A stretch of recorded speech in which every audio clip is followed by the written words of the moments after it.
खुदावंद यीशु मसीह के जिंदा जलाली और बाबरकत नाम में आप सबको सलाम। आप सब खुश हैं? आइए एक बार फिर खुदावंद के जलाल के लिए जोरदार तालियां। मेरी तरफ से आप सबको जो यहाँ पर मौजूद हैं, हैप्पी पाम संडे। आज हम खुदावंद के कलाम में से सीखेंगे पाम संडे के बारे में। तो आइए मेरे साथ निकालिए मत्ती की अंजील उसका 21 बाब। ये पाम संडे के बारे है। खजूरों का इतवार, ओरिजिनल, पहला यहूदी मजहब में खास मौका, उनकी हिस्ट्री में स्ट्रेटेजिक टाइम। ये वो खास मौका है जिस पर ईद फसह मनाने के लिए, जो कि जुमे को है, बहुत से यहूदी दूर दूर के शहरों से यरूशलेम शहर में इकट्ठे हो जाते थे। हालेलुया। ये सब लोग इसीलिए इकट्ठे होते थे कि ये लोग कहते थे कि ईद फसह यरूशलेम में मनानी है, और सारा शहर खचाखच भरा होता था। एक राइटर है विलियम बार्कले, वो क्या कहता है? वो कहता है कि तकरीबन 20,000 लोग इस मौका पर, पाम संडे पर शहर में मौजूद थे। ये कोई बहुत बड़ा शहर नहीं था, लेकिन अंदाजा कीजिए 20,000 लोग, इतनी बड़ी भीड़ इस शहर में मौजूद थी। हालेलुया। आज हम इस मौका में से पाम संडे के बारे चंद एक बातें 5 या 6 सीखेंगे, देखेंगे, और टाइम के बारे भी कि ये पाम संडे हमें क्या बताता है। What does it say to us? Number 1, इस पाम संडे पर भीड़ के लिए, यानी हमारे लिए, और वो लोग जो मसीह को नहीं जानते, जो लोग मसीह के बारे में जानते नहीं हैं, उनको बचाने के लिए खुदा की मोहब्बत है। हालेलुया। आइए उसके जलाल के लिए जोरदार तालियां, जो हमसे प्यार करता है।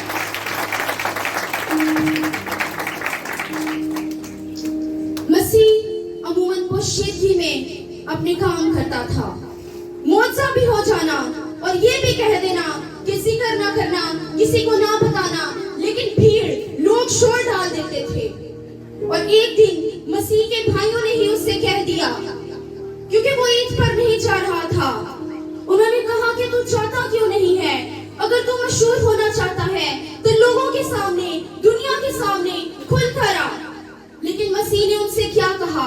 तुम्हारे लिए सारे वक्त हैं, दुनिया के लोगों के लिए कोई ज़ाब्ता नहीं, लेकिन मेरा वक्त मेरे बाप की डायरी के मुताबिक जब वो मुझे कहेगा तब मैं ऐसा करूंगा। मसीह ने कभी भी अपने आप को नुमायां नहीं किया, जाहिर नहीं किया, लेकिन इस खास मौका पर, पाम संडे पर, उसने कहा, उसने बताया कि मैं कौन हूँ। वो कौन है? वो मौदा मसीह है, जिसका सारा बनी इस्राएल सदियों से इंतजार कर रहा था। हालेलुया। उनका ख्याल था कि ये मसीह जब आएगा तो ये अंधों की आंखें खोलेगा। और मसीह पहले इनडायरेक्ट बोलता रहा, बताता रहा, कभी कभी डायरेक्ट भी। उनका ख्याल था कि मसीह अंधों की आंखें खोलेगा, और मसीह ने एक दफा जन्म के अंधे की आंखें इनके सामने खोली, और बल्कि बहुत से अंधों की आंखें उसने खोली। उसने बहुत बड़े बड़े मौजज़ात इनके सामने किए, और उस अंधे की आंखें खुल गई और वो देखने लगा। लेकिन फिर भी इन लोगों ने मसीह को कबूल नहीं किया। इनका ये भी ख्याल था कि वो कोड़ियों को पाक करेगा, और मसीह ने सिर्फ एक कोड़ी को नहीं, बल्कि एक ही बार में 10 के 10 कोड़ियों को शिफा बख्श दी। आइए उसके जलाल के लिए जोरदार तालियां।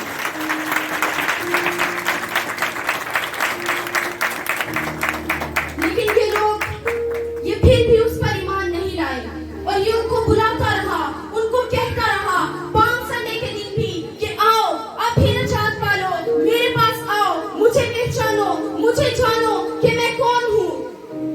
ये मौदा मसीह है, जिसके मुंह से धुआंधारी तेज तलवार निकलती है, जो हर वक्त देखता है, फिक्र करता है, मौजज़ात करता है, शिफा बख्शता है, निजात बख्शता है। हालेलुया। अब यीशु ने आखिरी बार जमीन पर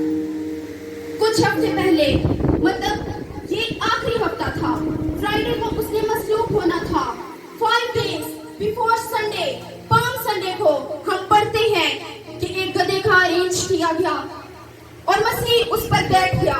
उसके आगे भी भीड़ और उसके पीछे भी भीड़। और क्या हो रहा है? होशाना के नारे लग रहे हैं, नीयतें मिक्स्ड। होशाना कह रहे हैं, लेकिन क्यों? पीछे मोटिव क्या है? बात क्या है? इस पर बाद में बात करेंगे। लेकिन एक हवाला कोट किया गया ज़करिया की किताब में से 9वां बाब, जहां पर क्लियर कट प्रॉमिस है कि वो गधे पर सवार होगा और खुदावंद यीशु मसीह ने इस नबूवत को पूरा किया। हालेलुया। आइए मेरे साथ निकालिए ज़करिया की किताब, उसका 9वां बाब और उसकी 9वीं आयत। खोलिए और देखिए और पढ़िए और समझिए कि क्या लिखा है। लिखा है, ए बिन्नते सायून, तू निहायत शादमान हो, ए दुख तेरे यरूशलेम, खूब ललकार, क्योंकि देख तेरा बादशाह तेरे पास आता है। ये वजह है ललकार की। वो सादिक है, वो झूठा नहीं है, वो सच्चा है, वो रास्तबाज है और नजात उसके हाथ में है। वो सादिक है और नजात उसके हाथ में है। वो हलीम है, वो मगरूर नहीं है। वो हलीम है और गधे पर, बल्कि जवान गधे पर सवार है। आइए उसके जलाल के लिए जोरदार तालियां।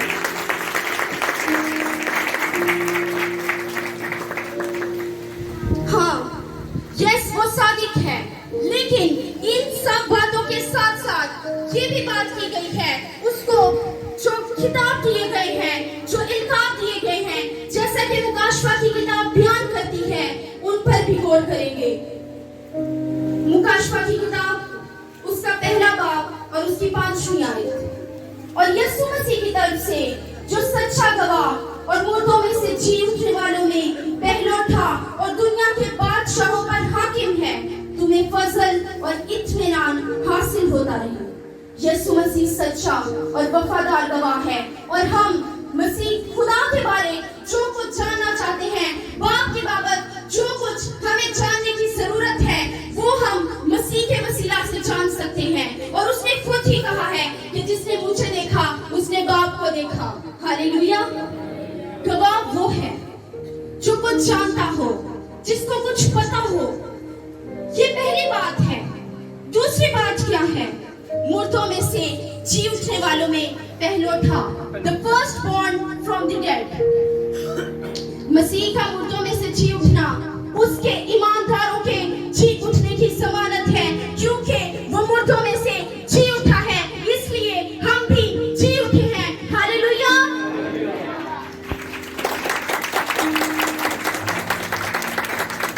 पौलुस रसूल मुर्दों की क़यामत के हवाले से मसीह को पहला फल कहता है। पहला ग्रंथियों 15 बाब 20 से 23 आयत में लिखा है कि फिर वाकया मुर्दों में से जी उठा है और जो सो गए हैं उनमें पहला फल हुआ, क्योंकि जब आदमी के सबब से मौत आई तो आदमी ही के सबब से मुर्दों की क़यामत भी आई। जैसे आदम में सब मरते हैं, वैसे ही मसीह में सब जिंदा किए जाएंगे। हालेलुया। लेकिन हर एक अपनी अपनी बारी से पहला फल मसीह, फिर मसीह के आने पर लोग। बेशक मसीह के जिंदा होने से पहले बहुत से मुर्दे जिंदा हुए अलीशा और एलिया की खिदमत में, और मसीह ने खुद नाइन की बेवा के बेटे को जिंदा किया, 12 साल लड़की को जिंदा किया। हालेलुया। उसने लाजर को जिंदा किया। और जब मसीह सलीब पर था, जब उसने अपना खून बहा दिया, तो बहुत सी कब्रें खुल गई और बहुत से मुर्दे जिंदा हो गए। लेकिन तारीख में पहला शख्स जो गैर फानी बदन के साथ अपनी कब्र में से जी उठा, और वो मेरा और आपका जिंदा खुदावंद यीशु मसीह है।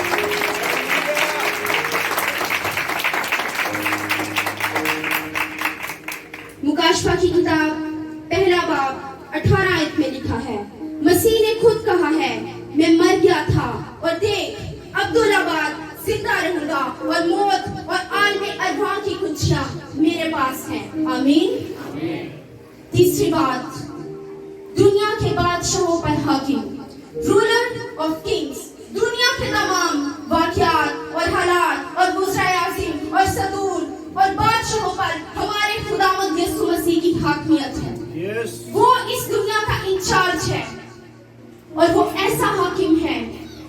हमसे मोहब्बत करता है, बेइंतहा मोहब्बत करता है, जिसने हमारी खातिर सलीब पर अपनी जान दे दी, जिसने हमारी खातिर अपना खून बहा दिया ताकि हम लोग बच जाएं, और उसने हमें जमीन पर बादशाह और हाकिम बना दिया।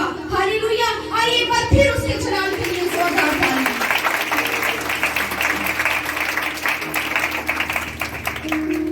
मुकाशफा की किताब उसका पहला बाब उसकी 6 से 7वीं आयत में लिखा है, और हमको एक बादशाह भी और अपने खुदा और बाप के लिए काहिन भी बना दिया, उसका जलाल और सल्तनत अब्दुल्लाबाद रहे। आमीन।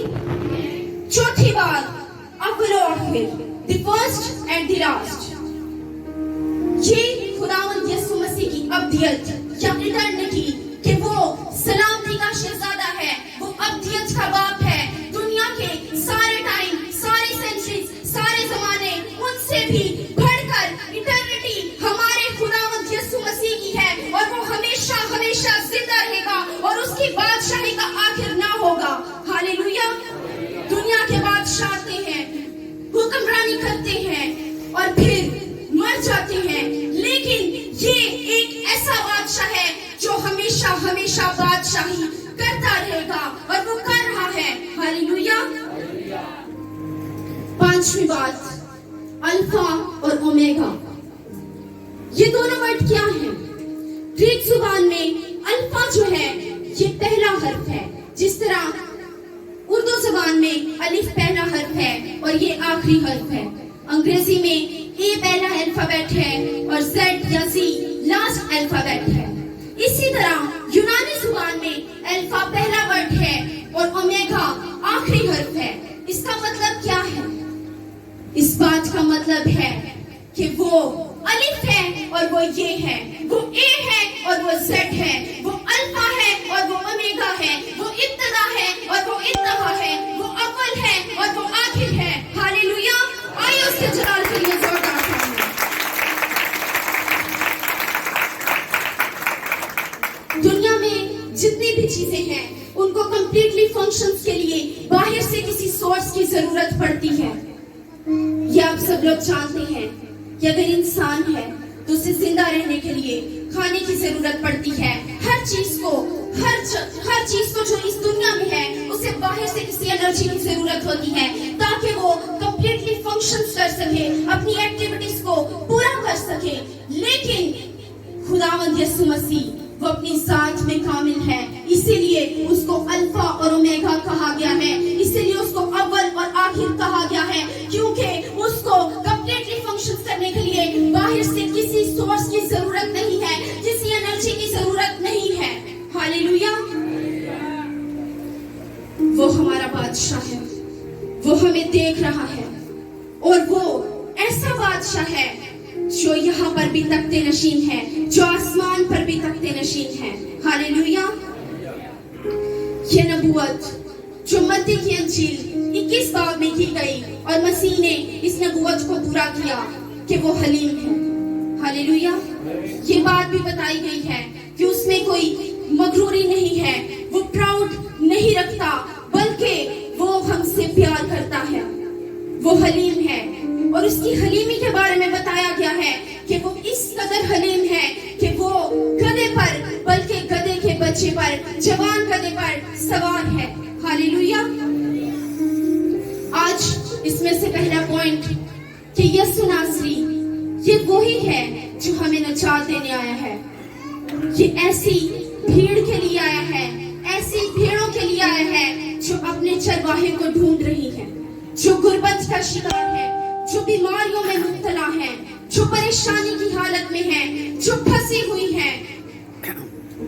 आज मसीह उनको कहता है, उनको बुलाता है कि देखो मैं तुम्हारा निजात देना हूँ। और ये पाम संडे का मैसेज है, वो हमें बुला रहा है, वो हमारे दिल के दरवाजों को खटखटा रहा है। हालेलुया। निजात उसके हाथ में है, वो सादिक है, वो सच्चा है, वो सलामती का शहजादा है, और उसके पास दो धारी तेज तलवार है। ये मसीह कह रहा है, सुन लो सारा यरूशलेम, मैं 23 साल तुमको छूता रहा, तुमको शिफा देता रहा, मौत से करता रहा, तालीम देता रहा। और आज भी मैं तुमको यही कहता हूँ कि आज मेरे पास आ जाओ, आज भी तुम्हारे पास मौका है। ये कह दिया उसने पाम सुनने पर। और क्या मैसेज है पाम सुनने का कि खुदा ने दुनिया से ऐसी मोहब्बत रखी कि उसने अपना इकलौता बेटा बख्श दिया कि जो कोई उस पर ईमान लाए हलाक ना हो बल्कि हमेशा की जिंदगी पाए। हालेलुया। एक बार फिर उसके जलाल के लिए जोरदार ताली।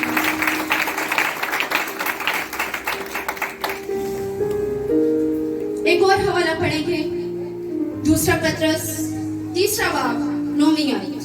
लिखा है, खुदावंद अपने वादे में देर नहीं करता, जिस तरह जैसी देर बाज लोग समझते हैं, बल्कि तुम्हारे बारे में तहम्मुल करता है। गौर से सुनिए खुदा का कलाम, तुम्हारे बारे में तहम्मुल करता है। ये उसकी दूसरी आमद के वादे की तरफ इशारा है, इसलिए कि किसी की हलाकत नहीं चाहता। ये आपका खुदा है जो किसी की हलाकत नहीं चाहता, बल्कि क्या चाहता है कि हर किसी की तौबा तक नौबत पहुंचे। हालेलुया। एक और हवाला पढ़ेंगे, पहला तीमुथियुस 2 बाब 4 आयत। क्या लिखा है? वो चाहता है, क्या चाहता है वो? सब आदमी नजात पाए। ये खुदा का दिल है हमारे लिए कि सब आदमी नजात पाए और सच्चाई की पहचान तक पहुंचे। और उसने कहा कि राह, हक और जिंदगी मैं हूँ। और उसने ये भी कहा कि तुम सच्चाई से वाकिफ हो तो सच्चाई तुमको आजाद करेगी। हालेलुया।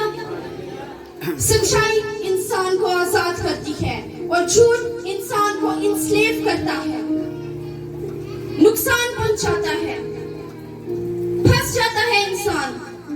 इसीलिए स्टेज पर पाम संडे पर मसीह ने ऐलान किया, लेकिन उन्होंने उसको रद्द कर दिया। होशाना भी कह रहे हैं। और ये जो वर्ड है होशाना, ये कोई एक वर्ड नहीं है, इब्रानी जुबान में ये 2 लफ्ज हैं। होशाना, होशिया, जिसका मतलब है यीशुआ, और नाम हमने इकट्ठा कर दिया। इसका मतलब है यीशुआ खुदा नजात देता है। हालेलुया।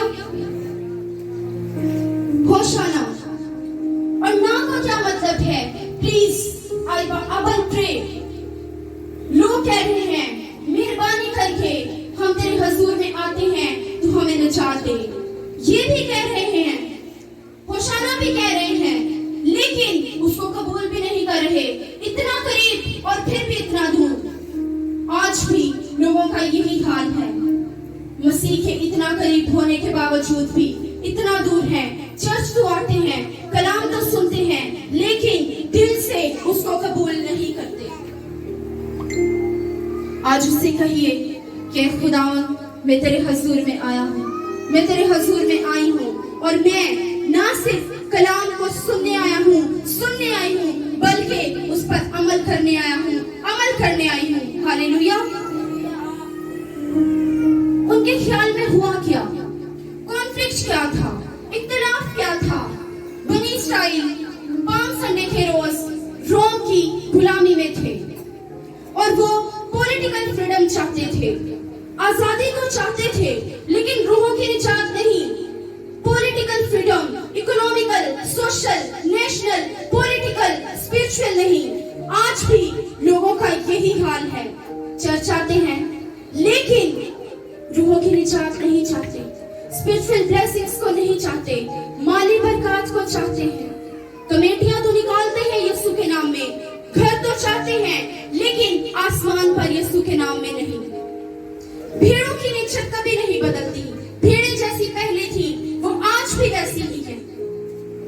वो कहती हैं कि हमें छू, लेकिन जितना हम चाहते हैं हमारी शराइत पर। Don't touch our lifestyle, don't disturb us. हमारे अंदाज़े जिंदगी को ना छुआ जाए। हमें गुनाहों के बारे बात हमसे ना की जाए कि गुनाहों से तौबा करो, रूहों की नजात जरूरी है, बल्कि वो जिस्म की शिफा चाहते हैं।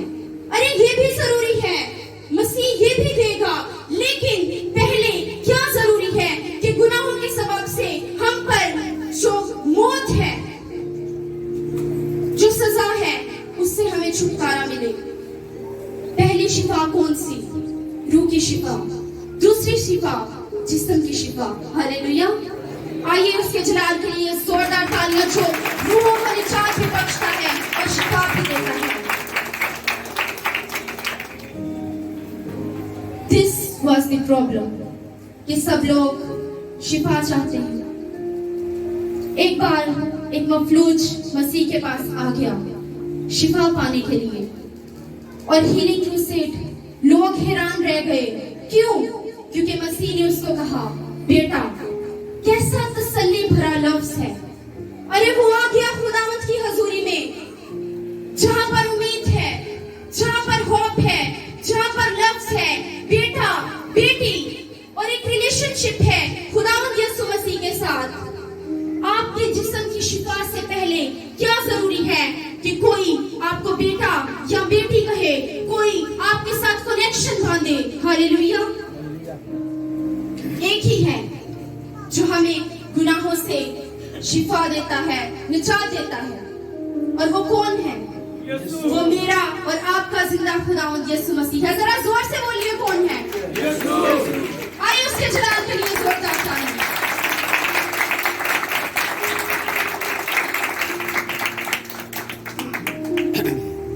कोई शख्स बीमार होता है, चर्च आता है, दुआ करता है, उसको शिफा मिल जाती है और फिर वो घर चला जाता है और फिर एक दिन आता है वो मर जाता है और इस दुनिया से चला जाता है। लेकिन आगे क्या है? जहन्नुम की आग। अगर रूहों की निजात, रूह की निजात उसको नहीं मिली, पहले क्या जरूरी है? रूह की निजात। क्या जरूरी है? और दूसरी बात क्या है? जिस्म की शिफा। हालेलुया। उस वक्त के पास PhD in theology, MDiv, doctors of theology, MPH, बड़े-बड़े फनकार बैठे हुए हैं और जब मसीह लोगों को उनके गुनाहों से निजात दे रहा था, जब उनको बता रहा था, तो वो क्या कह रहे थे एक दूसरे को? अरे ये थियोलॉजिकली गलत है, ये गुनाहों से निजात दे रहा है, ऐसा तो खुदा के अलावा और कोई नहीं कर सकता, ये कुफर बक रहा है। लेकिन वो नहीं जानते थे कि ये खुदा का बेटा यीशु नासरी है जो इस जमीन पर जिस्म में आया and he is God. Hallelujah. और अभी वो एक दूसरे के कानों में ही बात कर रहे थे कि मसीह ने उनकी बातें सुन ली और वो क्या कहता है? कह रहे अब भी मुझे पहचान जाओ, मैं कौन हूँ। लेकिन जब इंसान पे अंधेरा छाया हो तो सामने कुछ भी हो उसे कुछ नजर नहीं आता। इन्होंने मसीह को कबूल नहीं किया और मसीह ने इनके सामने दो बातों को रखा कि क्या ये आसान है कि किसी शख्स को कहा जाए कि तुम अपने गुनाहों से तौबा कर लो, या फिर ये आसान है कि किसी को शिफा बख्श दी जाए, जिस्म की शिफा बख्श दी जाए और फिर चुप, कोई जवाब नहीं। लेकिन हमारा मसीह जो है वो कंपैशनेट किंग है, वो तरस से भरा हुआ है।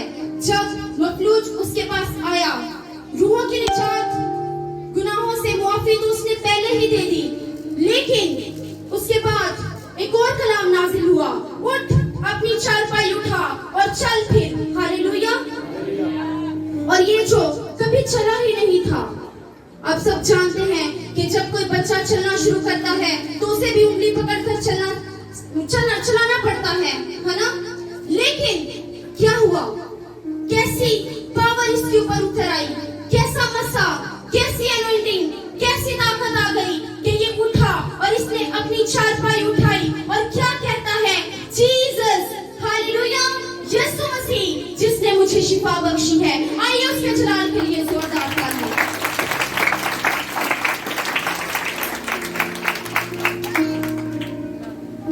यीशु मसीह गुनाहों को माफ करने वाला है। और दो शिफाएं, पहली शिफा रूह की शिफा, दूसरी शिफा जिस्म की शिफा। और क्या मैसेज देता है हमें पाम संडे? मैसेज ही है कि क्या आर यू सेव्ड? क्या आपको गुनाहों से माफी मिल चुकी है? क्या आपकी रूह को निजात मिल चुकी है? ये मैसेज है, ये क्वेश्चन है, आर यू सेव्ड? लेकिन सिर्फ चर्च आ जाने से ही रूह की निजात नहीं मिलती। रूह की निजात कैसे मिलती है? मसीह पर, मसीह के कफारे पर, उस पर, उसके जिंदा होने पर और उसके हजूर में झुक जाने से, अपने गुनाहों का इकरार करने से, यू टर्न ले लेने से शिफा मिलती है। रूह की शिफा मिल जाती है, रूह की निजात मिल जाती है। हालेलुया। ये मैसेज है पाम संडे का। और पाम संडे सिर्फ इस बात से ही नहीं मनाया जाता कि हाथ में खजूर की डाली पकड़ ली जाए। अरे नो, ये तो एक दरख्त की डाली है। लेकिन हाँ, एक दरख्त है जिससे कलवरी की सलीब बनाई गई। हालेलुया। और उस पर जो चढ़ा वो मेरा और आपका जिंदा खुदावंद यीशु मसीह है, जो सलीब पर चढ़ गया और जिसने हमारी खातिर अपना लहू बहा दिया। हालेलुया। उसने अपना कीमती खून हमारे लिए बहा दिया ताकि हम लोगों को निजात मिल जाए, शिफा मिल जाए, हम आजाद हो जाएं, हमें छुटकारा मिल जाए बंधनों से, इब्लीसी कुफ्तों से, बीमारियों से। हालेलुया। आमीन। दूसरा मैसेज गधे की बात की गई है। इसकी जिंदगी देखो, ये बंधा हुआ था, महदूद सी जगह थी, उधर ही सर्कल काट रहा था। और क्या हुआ?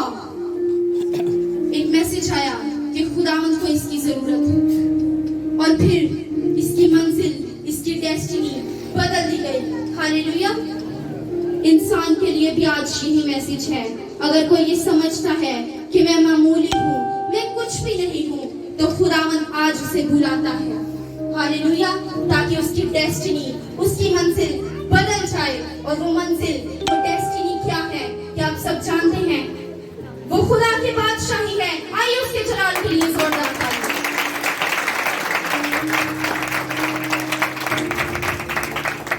और ऐसे लोगों के लिए खुदा के कलाम में क्या तसल्ली है? पहला ग्रंथियों पहला बाब 27 आयत से लिखा है, खुदा ने दुनिया के बेवकूफों को चुन लिया, उन्हें अक्लमंद बना दिया, उन्हें हिकमत बख्श दी। हालेलुया। उन्हें हमेशा की जिंदगी बख्श दी। आगे क्या लिखा है कि हकीमों को शर्मिंदा करें। खुदा ने दुनिया के कमजोरों को चुन लिया कि वो जोरावर बन जाएं। वो हमें जोरावर बनाना चाहता है। और वो हमें कैसा जोर बख्शता है? वो हमें उकाबों जैसा जोर बख्श देता है। हालेलुया। कि जोरावर बनाए। खुदा ने दुनिया के कमीनों, हकीरों, बल्कि बेवजूदों को चुन लिया जिनका कोई वजूद नहीं है। खुदा ऐसे लोगों से प्यार करता है, वो हम सबसे मोहब्बत करता है। इसलिए तो उसने हमारी खातिर अपनी जान दे दी। हालेलुया। और फिर वो जिंदा हो गया और अब वो जिंदा है और वो हमेशा हमेशा जिंदा रहेगा। आज हमारे लिए ये मैसेज है कि हम उसके हजूर में आ जाएं और उसके हजूर में इकरार करें, वो जो हमारा जिंदा जलाली खुदावंद है, जिसकी आंखें आग के शोला की मानित हैं, जिसके मुंह से दो धारी तेज तलवार निकलती है। हालेलुया। अपनी आंखों को बंद करेंगे और थोड़ी देर उसके हजूर में झुकेंगे और सब अपने कदमों पर खड़े हो जाएं, उसको पुकारेंगे, उसके नाम को इज्जत और जलाल देंगे, उससे कहेंगे कि खुदावंद आज मैं तेरे हजूर में आ गया हूँ। आज पाम संडे के रोज मैं तेरे हजूर में आ गई हूँ। ऐ खुदावंद, तो आज मुझे अपने हाथों में ले, तो आज मुझ पर अपने फजल वाले हाथ को बढ़ा दे। तू जो एलिया और अलीशा का खुदा है, तू जैसे उनसे मोहब्बत करता था, तू हमसे भी वैसे ही मोहब्बत करता है। सब अपनी आंखों को बंद करेंगे, उसको पुकारेंगे, उसके नाम को मुबारक कहेंगे, उसे कहेंगे, ऐ खुदावंद मैं तेरा शुक्र करता हूँ, मैं तेरा शुक्र करती हूँ कि खुदावंद तू आज यहाँ पर उतर आया और तूने अपने कलाम को हम पर नाज़िल किया कि खुदावंद हम तुझ पर ईमान ला सके और अपने गुनाहों का इकरार कर सके और खुदावंद हम तुझसे शिफा पा सके, हम तुझसे निजात हासिल कर सके। ऐ खुदावंद तू जो हमारा बादशाह है, तू जो शहंशाहों का शहंशाह है, ऐ खुदावंद आज हम तुझे पुकारते हैं। ऐ खुदावंद मैं तेरे हजूर में दुआ करती हूँ